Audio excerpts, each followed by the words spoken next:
গাছ লাগানো ও পরিচর্যা করাই যার নেশা। নিজ বাড়িতেও বটে, এলাকার বিভিন্ন সরকারি বেসরকারি খোলা জায়গায় গাছ লাগিয়ে বেড়ান তিনি। নিজ পকেটের টাকা খরচ করে গাছ লাগানোই তার আনন্দ। সম্পূর্ণ নিজ উদ্যোগে গাছ লাগিয়ে প্রায় ৭০ বছর পার করেছেন তিনি। বলছি পটুয়াখালীর গলাচিপা উপজেলার ডাকুয়া ইউনিয়নের পূর্ব আটখালী গ্রামের সিরাজুল ইসলামের কথা। গ্রামে তিনি বৃক্ষপ্রেমিক নামে পরিচিত। এই ৭০ বছরে ৫০,০০০ গাছ রোপণ করেছেন তিনি।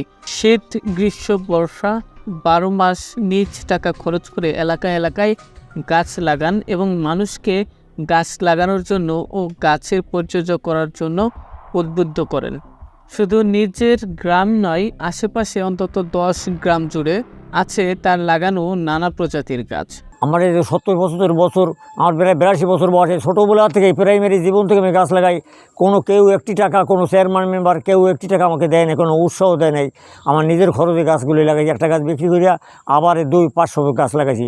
আমি বরিশাল থেকে গাছ আনি, সরষিনা থেকে গাছ আনি, তারপরে লাগাইছি। আমার কাছে ভালো লাগে। এখন যদি আমার কাছে সাহায্য সহযোগিতা করেন, বুড়ো মানুষ, আমি এখন ঋণগ্রস্ত এবং আমি কন্যাদায়গ্রস্ত, আমার কাছে টাকা পয়সা নেই, আমি গরিব মানুষ।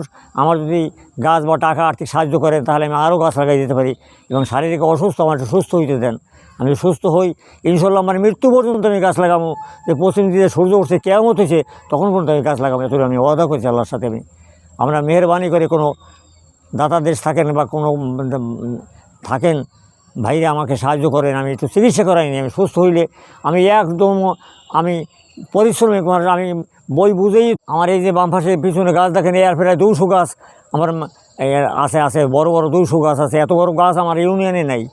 আমার ইউনিয়নের পাশে ইউনিয়নে এত বড় বড় গাছ নেই, এত ১৪-১৫ বেয়ার। আমি যুব সমাজকে বলি, আপনারা অলস না করে, খেলা না খেলে আপনারা গাছ নিয়ে আনন্দ করেন, গাছ নিয়ে গাছ লাগান সবাই। এটা দেয়ার জাতির সম্পদ। সিরাজুল ইসলাম সাহেব আমাদের এলাকার লোক। আমি তাকে ছোট সময় থেকেই চিনি।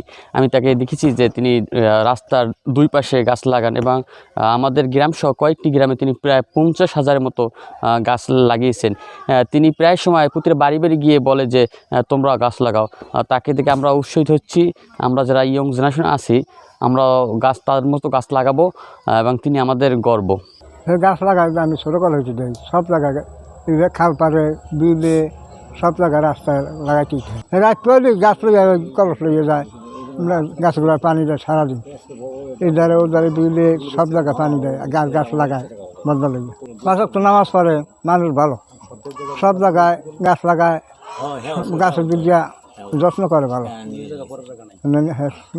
আমার চাষা দেখি গাছ লাগায়, আমার সোলহাল দেখি গাছ লাগায়, অনেক দূরত্ব গাছ লাগাইতে আছে, আমি সহায়তা করি। আমি ওকে এটা ভালোবাসি, খুব ভালো দেখা যায়, অনেক মানুষ দোয়া করে। এই মাওলানা সিরাজুল ইসলাম, যার ব্যাপারে আপনারা জানতে এসেছেন, এই ভদ্রলোককে আমি আগে থেকেই চিনি। তিনি বিভিন্ন ব্যক্তিগত প্রয়োজনে আমার কাছে এসেছিলেন, কিন্তু উনি যে একটা বিশেষ কারণে আসলে আমি বলবো যে বিশেষ সংগ্রাম চালাচ্ছেন, এটা আমার জানা ছিল না। আপনাদের মাধ্যমে অবগত হয়েছি। সেটা হলো গাছ লাগানো ওনার একটা নেশা। আমরা মূলত উপজেলা প্রশাসনের পক্ষ থেকে এরকম মানুষজনকে খুঁজি যারা সমাজের কোনো একটা বিষয়ের পেছনে দ্বারা লেগে থাকবেন এবং আমি বলবো যে সমাজের কোনো একটা সমস্যা উনি সমাধান করবেন। আমি মনে করি যে গাছ লাগানো, বৃক্ষরোপণ, পরিবেশের যে উপকার, এর পিছনে একটা মানুষ সারাটা জীবন পরিশ্রম করছে, এটা জেনে আমাদের আনন্দ লাগছে। আমরা বলতে চাই যে তার এই সংগ্রাম, অথবা আমি বলবো তার এই যে একটা কোনো কারণের পিছনে তার লেগে থাকা, তার পিছনে সহায়তা দিতে আমরা প্রস্তুত। আমরা তাদেরকে গাছ দিতে চাই এবং আমরা বলবো যদিও বৃক্ষরোপণের মৌসুম অনেকটা পেরিয়ে গিয়েছে, তারপরেও তিনি যদি গাছ চান অথবা গাছ লাগানোর পিছনে তার কোনো সহায়তা দরকার, সেটা আমরা দিতে প্রস্তুত।